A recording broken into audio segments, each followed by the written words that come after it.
My cousin didn't just fire me, he smiled while doing it. 24 hours before my $6 million bonus vested, he slid a termination notice across the table and said I was too expensive to keep. My mother didn't ask if I was okay. She asked if I was going to embarrass the family. So I said nothing. I placed my badge on the table and walked out. What Alex didn't know was that years earlier, he had signed one clause he never bothered to read. 1 hour later, his lead lawyer found it, closed the door, and turned white. I learned something that week. People who benefit from your silence will call your self-respect betrayal. Alex thought firing me quietly would make me disappear. My family thought keeping the peace mattered more than keeping the truth. They were both wrong. Before we get into it, tell me where you're listening from and what time it is there. And if you've ever been betrayed by the people who were supposed to protect you, this story is for you.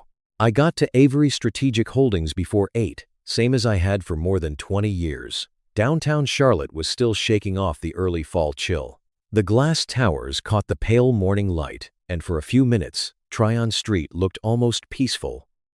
I stood outside our building with a coffee in one hand and my briefcase in the other, looking up at the company my father helped start and I helped turn into something national. My name is Colton Avery. I was 52 years old, Chief Revenue and Strategy Officer, youngest son in the Avery family, and the man they called whenever something expensive was about to fall apart. They never put that on a business card. My cousin Alex got the CEO title. He got the magazine covers, the golf outings, the polished speeches about vision and legacy. I got the calls at 11:30 at night when a lender wanted out, or when a hospital acquisition started bleeding money, or when a board member needed someone who understood the numbers better than the people presenting them. That was fine, mostly. I had learned a long time ago that in family companies, credit flows upward and blame rolls downhill. And as the youngest, I was always standing somewhere near the bottom with a shovel. Inside the lobby, the first thing I noticed was Brenda at reception. Brenda had worked that front desk for 14 years. She knew everyone's coffee order, everyone's anniversary, and every executive's bad mood before the elevator doors opened. Usually, she greeted me with, "Morning, Mr. Avery," and a smile that made the building feel less like a bank vault. That morning, she looked at my tie and then down at her keyboard. "Morning, Brenda," I said. "Good morning," she answered, too quickly. "No, Mr. Avery." No eye contact. That may not sound like much, but people tell the truth with their eyes before they lie with their mouths. I crossed the lobby, and the second sign came before I reached the elevators. Derek, a regional manager I had personally pulled out of a bad division and promoted, saw me coming. He had been laughing with two analysts near the security gate. The moment he spotted me, his face tightened. He mumbled something and stepped into the stairwell. The stairwell. Derek hated stairs. I kept walking. My phone buzzed as I reached the executive elevator. Executive review meeting, 9:15 a.m. Conference room, 31B. No agenda. No attachment. No note from Alex. No copied counsel. No supporting packet. Just those 3 words sitting on my screen like a sealed envelope from a funeral home. My $6 million performance bonus was due to vest the next morning, not a gift. Not family generosity. It was written into my retention package after I led the merger that saved our healthcare portfolio. Board approved, signed, documented. And suddenly, nobody could look me in the face. Have you ever walked into a room and realized everyone knew something you didn't? I had, and I knew exactly what it felt like. When the elevator opened on 31, the hallway seemed quieter than usual. Assistants bent over their desks. Conversations ended half a second too soon. Even the air felt rehearsed. I went straight to my office. Before I sat down, I reached into my jacket and touched the old fountain pen in my inside pocket. My father's pen. Ronald Avery carried it for 30 years. He used to tap it against contracts and say, "Never sign anything you haven't read." As a kid, I thought he was just being stubborn. At 52, I understood he was teaching me how to survive people who smiled while reaching for your wallet. I unlocked the bottom drawer of my desk. Inside was my original employment agreement, the retention amendment, the compensation schedule, and the board approval letters. I did not read them all. Not yet. I only checked that they were there. Then I slid the folder into my briefcase. At 9:11, I left my office. The walk to conference room 31B took less than a minute, but it felt longer than most flights I had taken. I passed framed photos of Alex shaking hands with governors, investors, hospital executives. In the corner of one picture, half hidden behind a podium, I could see my own shoulder. That was about right. When I reached the door, the blinds were closed. That was the final answer. HR was already inside. No laptops, no financial reports, no performance tech, just waiting faces, and one sheet of paper on the table in front of Alex. As I reached for the conference room handle, one thought hit me harder than anything else. They weren't reviewing my future. They had already decided it. My hand stayed on that conference room handle longer than it needed to. Not long enough for anyone passing by to notice, but long enough for me to hear voices on the other side of the door. Alex was speaking low, using that polished tone he saved for bankers, donors, and people he was about to disappoint. Marlene Keegan from HR answered him in short little phrases. Understood. Yes, that's correct. We'll keep it clean. That last part almost made me smile. People always say that before they do something dirty. I didn't open the door yet. Instead, my fingers moved inside my jacket and found the fountain pen. My father's pen. It was heavier than most pens. Black, with a silver clip worn smooth from his thumb. He never carried it because it was fancy. He carried it because he trusted things that lasted. He used that pen back when Avery Strategic was just 3 rooms above a tire shop and a receptionist who also handled payroll. Ronald Avery was not a loud man. He did not need to be. When he sat at the kitchen table with ledgers spread out beside a cup of coffee, people listened because he had earned the room before he entered it.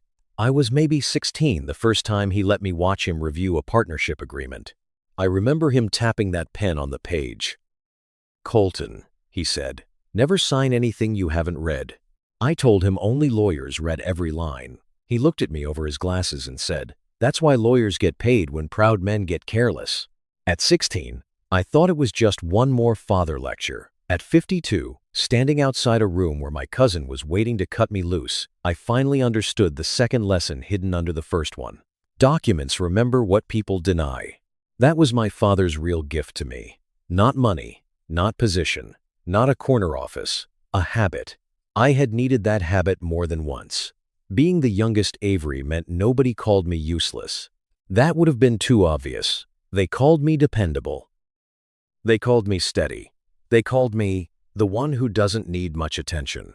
That kind of praise has a hook in it. When a hospital system threatened to walk away from our biggest acquisition, they called me. When Alex needed projections cleaned up before a board presentation, he called me. When lenders got nervous, when contracts stalled, when clients wanted a human being instead of a slideshow, I was useful. But when the family posed for photographs, Alex stood in the middle.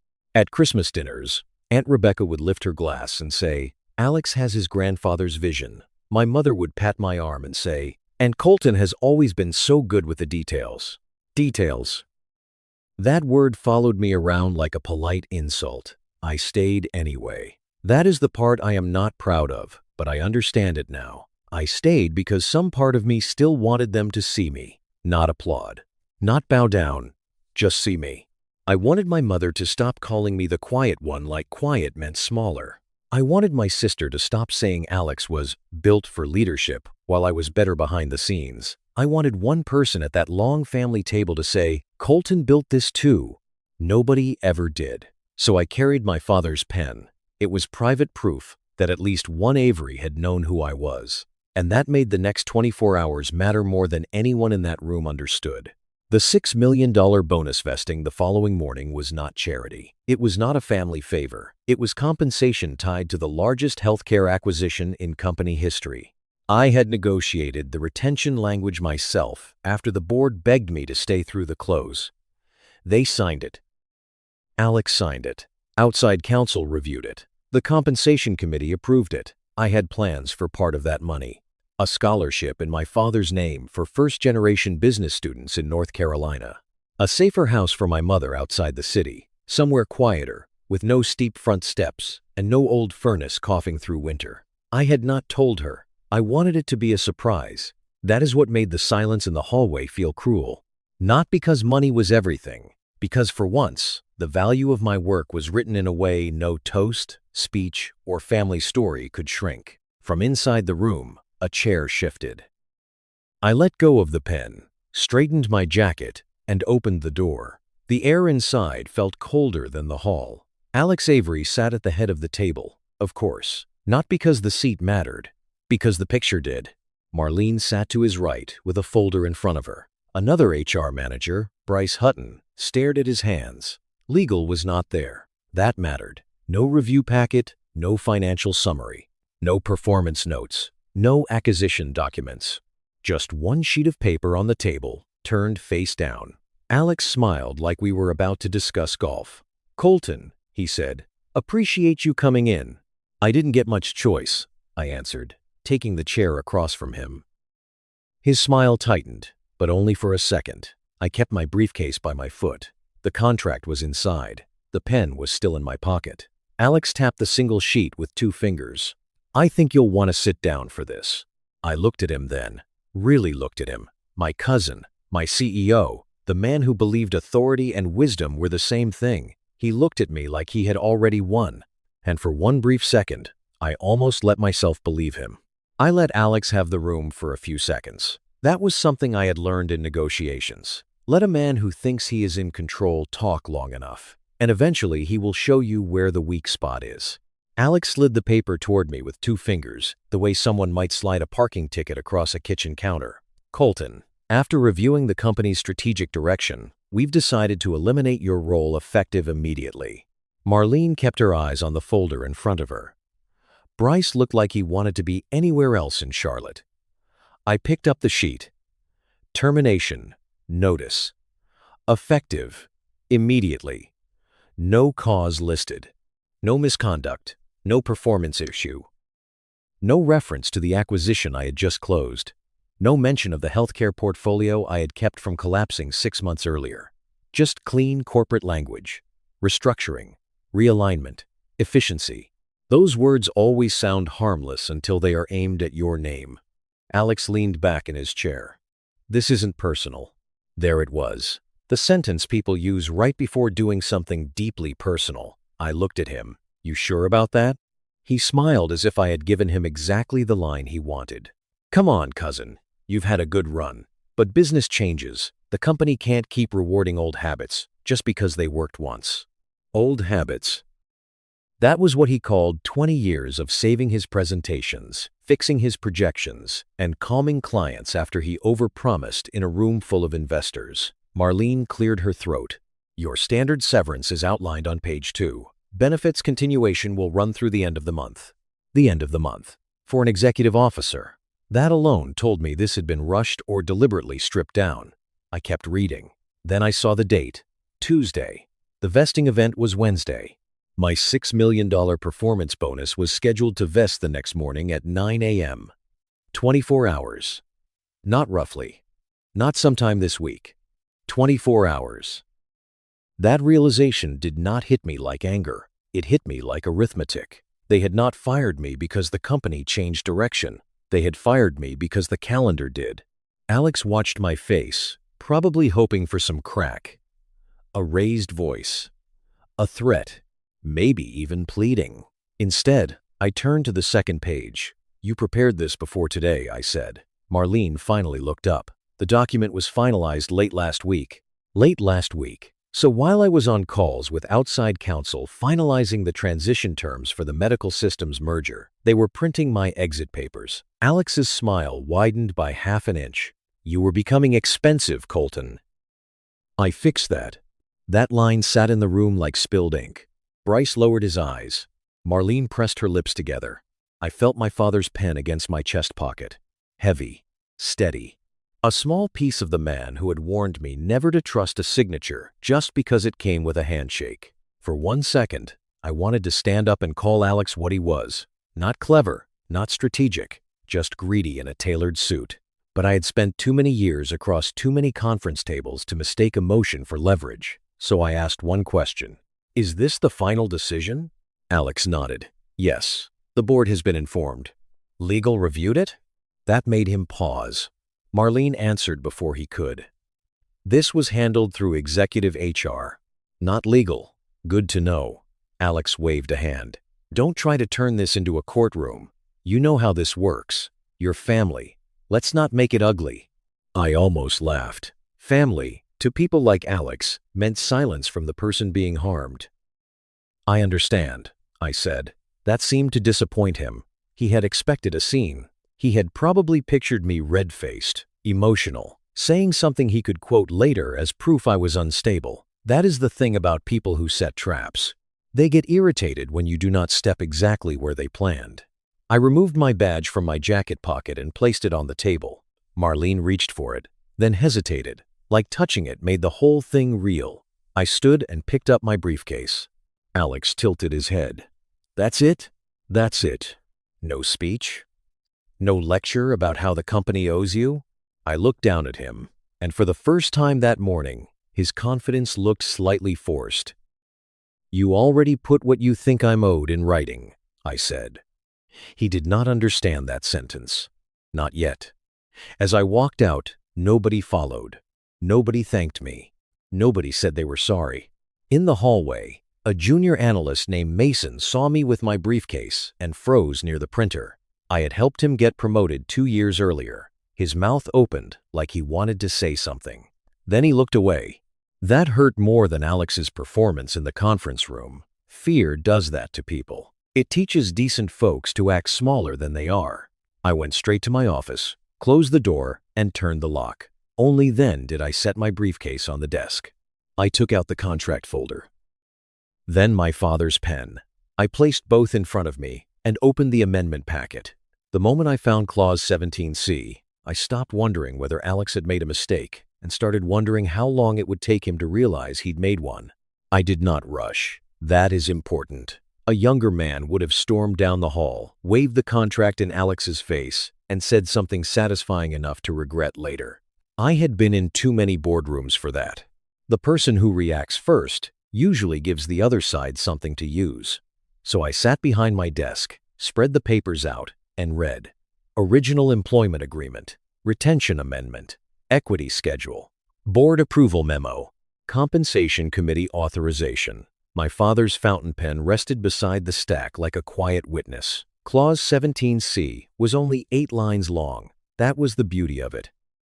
If an executive officer is terminated without documented cause within 48 hours of a scheduled vesting event, all earned incentive compensation shall accelerate immediately, with additional damages, benefits continuation, and legal fee protection activated upon dispute. I read it once, then again. Then I checked the signatures. Mine, Alex's, 2 board members, outside counsel, a compensation chair who had retired 3 years earlier but still sent Christmas cards with embossed initials. The language was clean, no cute loophole, no vague phrase like, at company discretion. Nothing for Alex to hide behind. They had not avoided the bonus. They had stepped on the trigger. I leaned back and let the silence settle. The feeling that came over me was not joy. It was something steadier, certainty. That clause existed because 4 years earlier, after another acquisition nearly went sideways, the board had begged me not to leave. I told them then, in plain English, that if they wanted me to carry risk, they needed to protect me from last-minute games. Nobody argued. Alex barely looked at the page. He signed while joking that only lawyers and anxious people read this stuff. My father would have loved that. At 10:18, I gathered the agreement, the amendment packet, and the board memo. I did not take the elevator down. I took it up to legal. The legal floor always felt different from the executive suites. Less glass, fewer plants, more closed doors. People up there did not decorate with vision statements. They decorated with file cabinets. Tylee Ryan was at her desk when I arrived. She was young, sharp, and too honest to be popular in a building like ours. I had brought her into the company after watching her dismantle a vendor contract in a meeting where 3 older attorneys treated her like a note-taker. She looked up and saw my briefcase, then my face. What happened? I was terminated effective immediately. She stood halfway. Today? About 20 minutes ago. Her eyes moved toward the packet in my hand. Tell me they had legal in the room. They had HR. Tylee closed her eyes for half a second. Of course they did. I handed her the documents. Read Clause 17C, then tell me if I'm seeing what I think I'm seeing. She did not perform concern. Good lawyers don't waste time on theater. She sat, pulled the first page close, and started reading. Her expression changed slowly. First, professional curiosity, then concentration, then something much closer to alarm. She flipped to the signature page, then to the vesting schedule, then back to the termination date. Colton, she said quietly, they actually did it. What exactly did they do? They fired you inside the protection window. She turned the packet around and tapped the paragraph with one fingernail. This is enforceable. I asked her the question I needed answered, not the one my emotions wanted. How enforceable? As in, if they fight it, they make it worse. That was when the door to the hallway opened behind me. Marlene Keegan walked past, saw me sitting there, and stopped like she had just found smoke under a door. Colton, she said, I thought you'd left the building. I'm still collecting personal documents. Her eyes dropped to the contract on Tylee's desk. Tylee picked it up and closed the folder. Calm, professional, beautifully inconvenient. Marlene forced a smile. Anything company-related should go through HR. Tylee looked at her. This is a legal matter now. Marlene's smile disappeared. After she left, Tylee exhaled through her nose. She knows something's wrong. She signed the termination packet? I'll check the workflow. She turned to her computer and pulled archived records. Digital signatures, board minutes, compensation approvals. Every time she opened a file, the picture got clearer. Alex had signed the amendment. The board had approved the vesting schedule. Legal had archived the clause. And HR had just processed a no-cause termination 24 hours before payout. Tylee leaned back, very still. I need to escalate this. To whom? Lead counsel, compliance, board legal committee. I nodded. Do it clean. No drama, no opinions, just documents. She glanced at the fountain pen in my hand. I had not realized I was rolling it between my fingers. You still carry that? Every day. Why? Because it reminds me not to react before I understand. For the first time that morning, she almost smiled. Then she opened a new email. Subject: Urgent review required. Clause 17C. Exposure assessment. Recipients: Lead counsel, Chief Compliance Officer, Board Legal Committee. I stood to leave before she hit send. By the time I reached the elevator, my badge no longer worked. I pressed the button anyway. Somewhere above me, someone was about to read 8 lines Alex had ignored and understand that firing me had not saved the company $6 million. It had opened the door to much more. By lunchtime, the people who fired me were no longer asking whether I would fight back. They were asking how much their mistake was about to cost them. I left the legal floor through the service elevator because my badge had already been downgraded. That was a small thing, but small things tell you the truth. They wanted me gone fast enough to cut off my access before anyone had figured out what they had triggered. Outside, Charlotte kept moving like nothing had happened. Delivery trucks pulled up at curbs. Men in suits hurried past coffee shops. A construction crew across the street worked through lunch like the city had no interest in one family's bad judgment. I walked 4 blocks to a quiet cafe and took a table near the window. My phone buzzed every few minutes, but none of the calls were from Alex. That told me legal had gotten to him. Tylee texted first. Board counsel is reviewing. Do not sign anything without outside counsel. They are discussing a quiet settlement. Quiet settlement. That phrase had a smell to it. Polite. Expensive.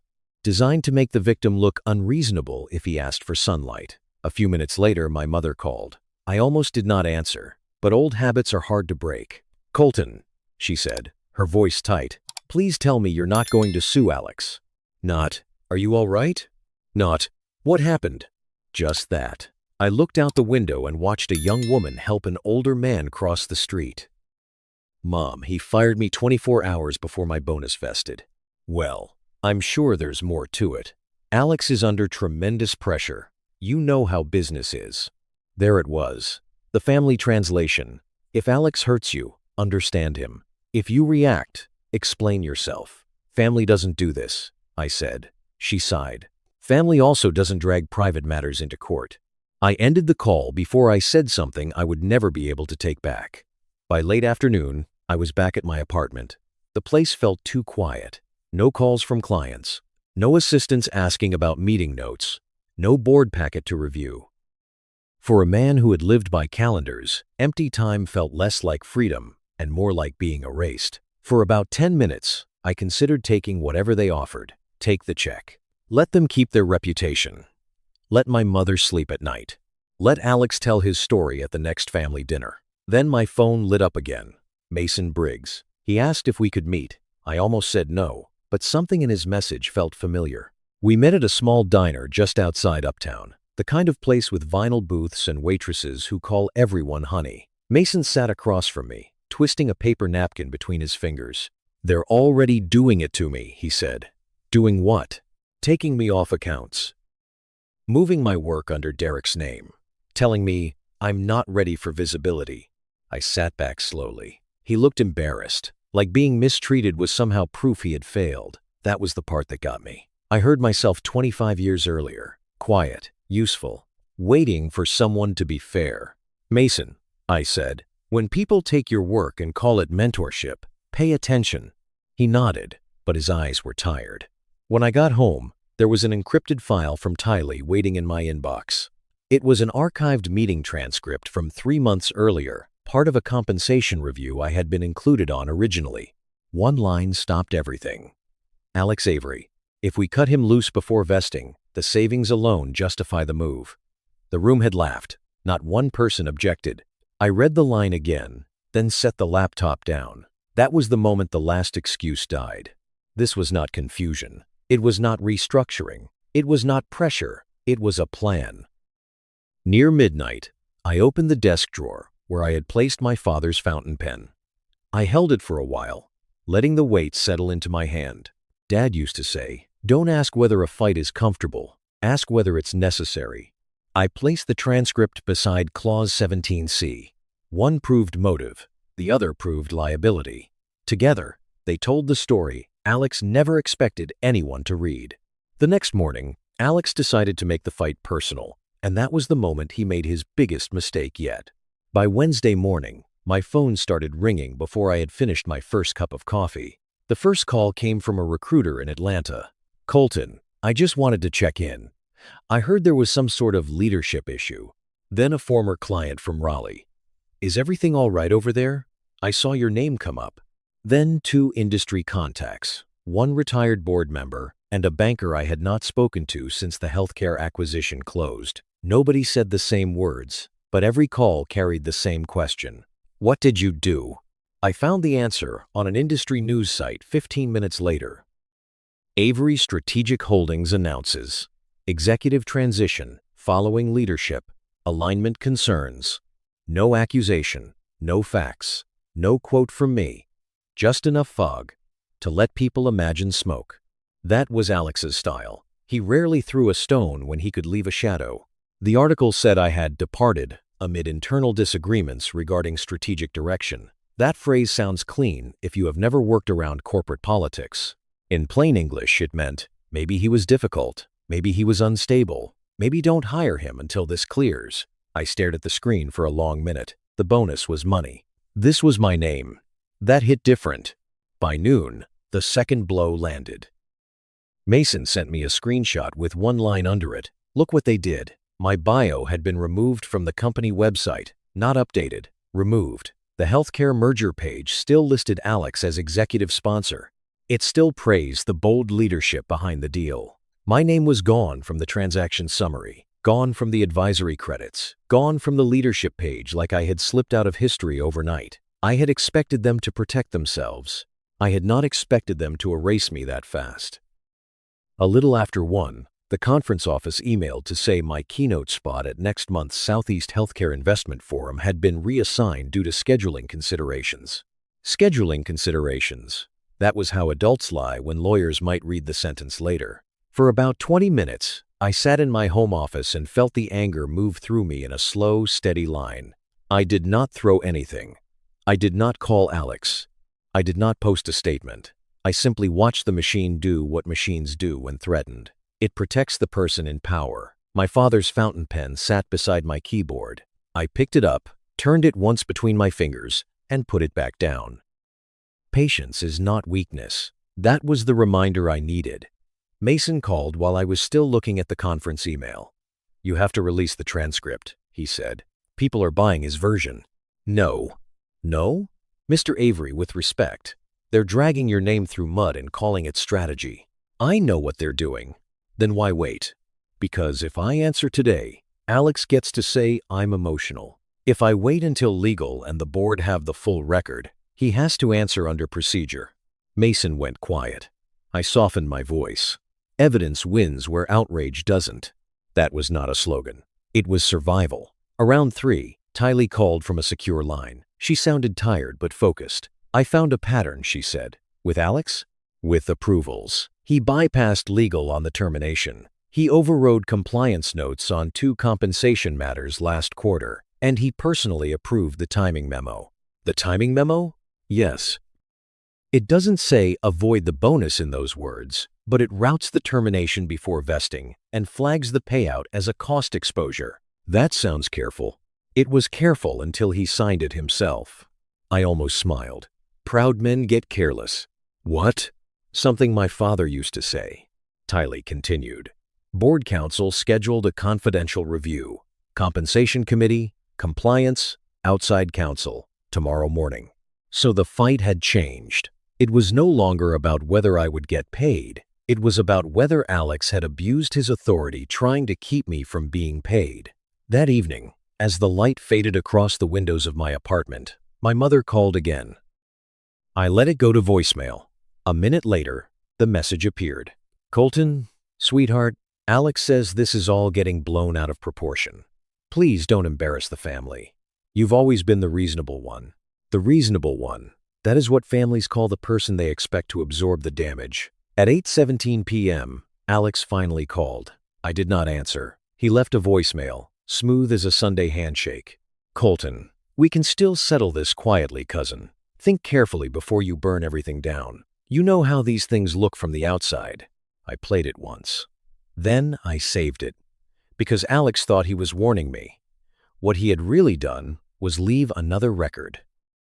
By Thursday morning, the board investigation was supposed to stay confidential, but enough had leaked inside the company to turn quiet concern into full-scale panic. By 8:30 Thursday morning, my phone was already filling with messages from people still inside Avery Strategic. Not dramatic messages. Corporate people rarely write dramatic things when their email can be subpoenaed. Just little signals. All hands canceled. Outside counsel in the building. Alex just walked past legal without speaking to anyone. Marlene looked sick. One message from Mason was shorter. "They know." I sat in my home office with the blinds half open, watching the city wake up beyond the glass. My badge no longer worked. My office had probably been boxed by someone who did not know which framed photo mattered and which awards could be tossed into cardboard. But somehow, I had never been more present inside that company. Tylee called a little after 9. "Outside counsel expanded the review," she said. "Expanded how?" "They're not just looking at the termination anymore. They're looking at executive approvals going back 3 years. I turned my father's pen between my fingers. Alex will hate that. He already does. What did he do? He called it a witch hunt. Of course he did. Men like Alex always call accountability persecution when it finally reaches their floor. By late morning, more people started reaching out. A senior finance director sent old meeting notes showing Alex had pushed through bonus changes without proper review. A compliance manager forwarded a memo she had written 6 months earlier warning against retaliatory timing around compensation events. Nobody had listened then. They were listening now. One former executive assistant sent a calendar screenshot from 3 months before my firing. The title was vague, Cost Exposure Strategy. Alex, Marlene, CFO, HR. I had not been invited. Every document made the picture less personal and more poisonous. This had not happened because one cousin disliked another cousin. This was a culture, a system, a quiet habit of using people until their value became inconvenient. That realization changed something in me. Up to that point, part of me still wanted an apology. Not a speech, just one honest sentence from someone in the family. We were wrong, but as I read those emails, I stopped waiting for it. At 2 in the afternoon, my mother called again. This time I answered. "Colton, your sister says board members are asking questions," she said. "This is getting out of hand." It got out of hand when Alex fired me to avoid paying what I earned. She lowered her voice. "You are going to ruin him." "No," I said. "He documented himself." "That sounds cold. What would you like me to sound like?" There was a pause. Then she said the line families use when they have no defense left. "Your father would not have wanted this." I looked at the pen in my hand. "My father read contracts," I said. "Alex should have tried it." She went quiet. Then she hung up. It hurt, but not the way it would have a day earlier. Pain can still land after you stop obeying it. At 4:10, Tylee called again. Clause 17C was presented to the board legal committee. And no one challenged the language. No one challenged the signatures. Outside counsel calculated exposure. How bad? She breathed once before answering. Over $7.5 million if they contest and lose. Possibly more if bad faith is formally found. I closed my eyes for a moment. Alex had tried to save $6 million. He had created a larger liability, opened a governance review, and left his own fingerprints on the matchbook. "What happened after they heard the number?" I asked. "Silence," Tylee said. Then Randall Huxley asked why legal wasn't present at your termination. That was the right question. What did Marlene say? That executive HR handled it under Alex's direction. There it was, the first crack in the wall. Late that afternoon, Alex tried to patch it the only way he knew how. He called 2 senior executives and asked them to support the leadership narrative. One of them reported the call to outside counsel within 20 minutes. That was the thing about panic. It makes arrogant people forget who is still willing to be loyal. By evening, the official notice came through my personal email. Mandatory executive session, Friday, 9 a.m. Agenda, executive conduct review, compensation liability assessment, leadership recommendations. I read it twice. Not because I did not understand it, because I understood it too well. This was no longer a private employment dispute. It was no longer Alex and me across a conference table. The fight had moved into the room where titles were created, protected, and removed. I placed the notice beside Clause 17C and the transcript from the compensation meeting. 3 pieces of paper, 3 doors Alex had opened without checking what stood behind them. Mason called after dinner. "Are you nervous?" he asked. "Yes."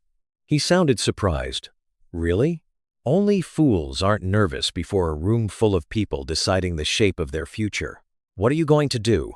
"Tell the truth. Then let them decide whether they still prefer the lie." After we hung up, I sat alone for a while. If I let this move forward, Alex might lose his job. My family might never sit at the same table again without choosing sides. My mother might never forgive me. If I stopped it, every quiet employee like Mason would learn the same lesson I'd been taught for decades. Be useful, stay grateful, disappear when asked. That was the choice, not revenge. Responsibility. By Friday morning, Alex arrived expecting to defend his decision. Before the meeting ended, he would be fighting to keep his job. Friday morning felt less like a meeting and more like walking into a courthouse where nobody wanted to admit there was a trial. The lobby was quiet, too quiet. Assistants whispered near the elevators. Executives who used to stop me for advice suddenly studied their phones, like those screens held life-saving instructions. I was no longer an employee, but security had been told to let me up. That told me plenty. When I stepped into the boardroom, Alex was already there. Dark suit, perfect tie, hands folded on the table like a man posing for a leadership brochure. He gave me a small smile, the kind that said, "We both know how this ends." Only this time, I did not think he knew. Randall Huxley sat at the head of the table. Outside counsel had 2 binders open. Tylee sat near legal, calm but pale from lack of sleep. Marlene Keegan looked as if she had aged 5 years since Tuesday. Randall started without ceremony. "We are here to review the termination of Colton Avery, the compensation exposure under Clause 17C, and related executive conduct." Alex leaned forward. "Randall, with respect, this is being inflated beyond reason." Colton's role was eliminated as part of a legitimate restructuring. Outside counsel clicked a remote. A timeline appeared on the screen. My termination notice, the vesting date, the board-approved compensation schedule, Clause 17C. 48-hour protection window. No documented cause. No legal review in the termination meeting. The room stayed still. Then Alex did what men like Alex do when facts corner them. He changed the story. "You're all missing the larger issue," he said. Colton knew exactly what he was doing. He built this clause years ago and waited for the company to trip over it. A few board members shifted. Alex opened a folder and slid copies down the table. Emails, calendar notes, fragments of old conversations. A few lines from me discussing executive protections during contract negotiations. One message where I wrote, "Timing around vesting events must be handled carefully." Alex looked around the room. "This was planned," he said. "He wanted a payout. He's not a victim. He's exploiting technical language for personal gain." For the first time that week, the air tilted against me. Not fully, but enough. Perception is dangerous because it does not need to be true. It only needs to make people pause. Randall turned to me. "Colton?" Every angry answer came to mind at once. "You fired me. You hid the timing. You smeared my name. You made this personal." But I had not come there to sound wounded. I had come there to be accurate. I touched the fountain pen in my jacket pocket. "Do not react. Understand first. I'd like the full email archive displayed," I said. "Not excerpts, full threads, with timestamps." Alex's jaw moved slightly. Outside counsel looked at Randall. Randall nodded. "Put it up." That was the turn. The first thread appeared. Alex's version had removed 2 replies from legal warning against termination near a vesting event. The next email showed Marlene asking whether legal should attend the meeting. Alex had replied, "No need. Keep the circle tight." Another document showed the leadership alignment concerns language had been drafted after the termination, not before. Tylee glanced at me once. Just once.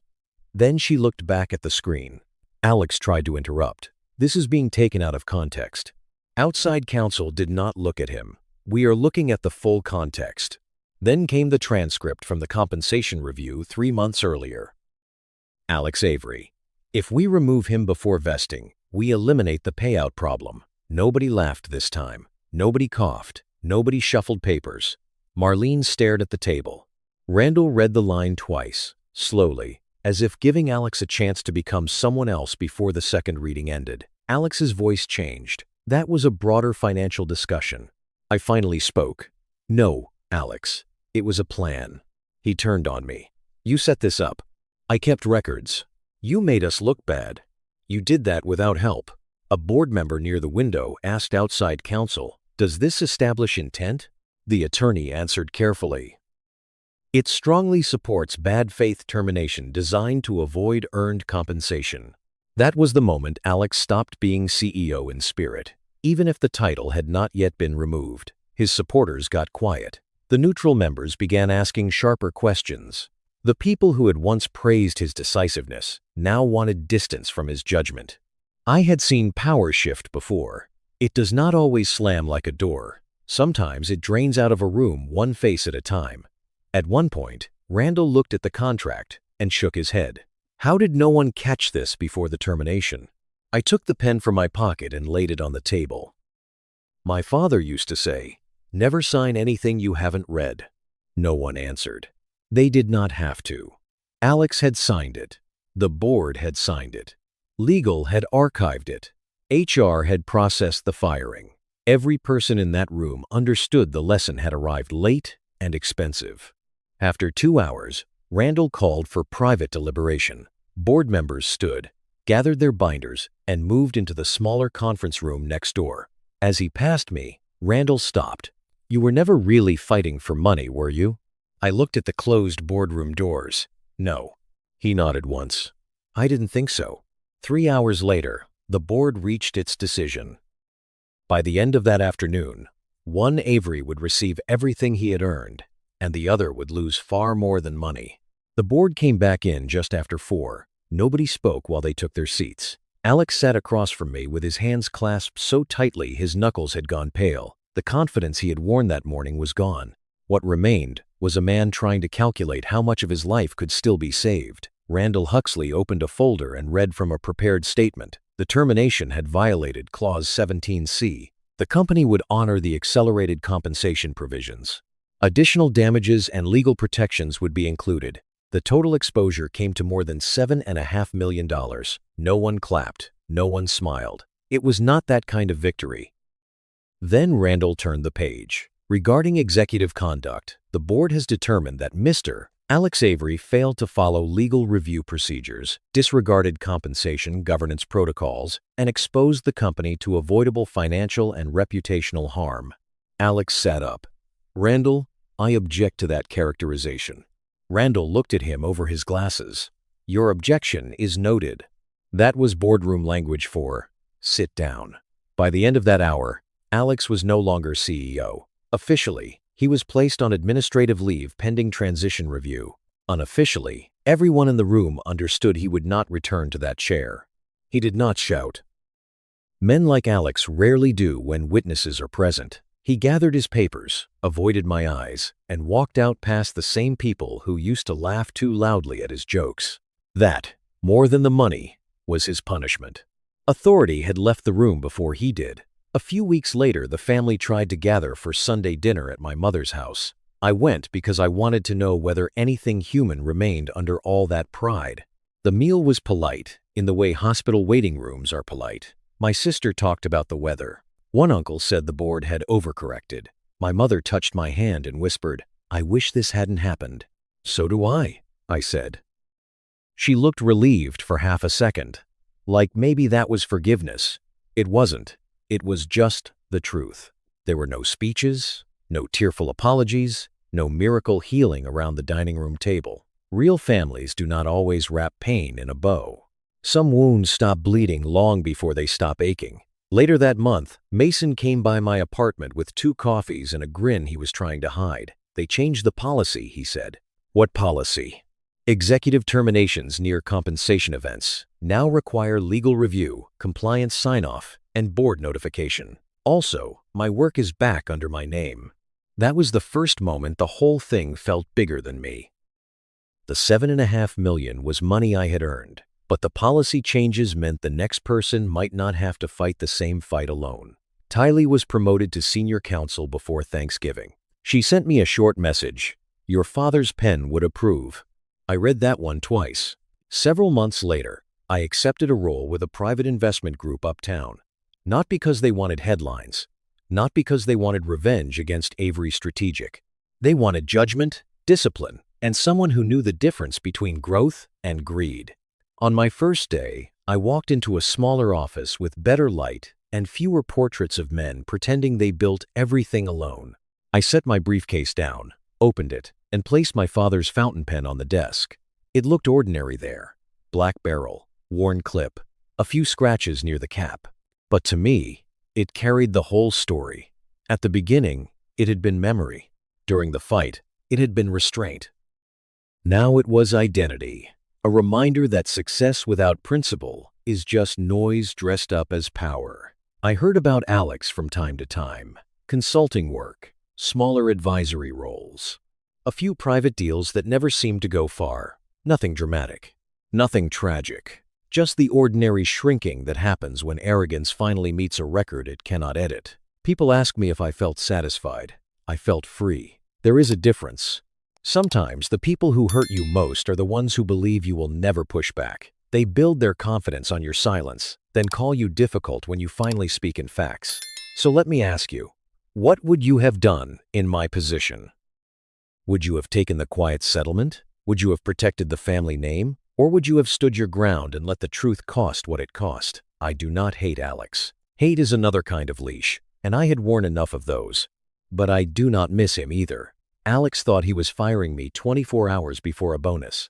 What he actually did was activate a clause, expose his own arrogance, and teach me the difference between being valued and being used. And in the end, that lesson was worth far more than $7.5 million.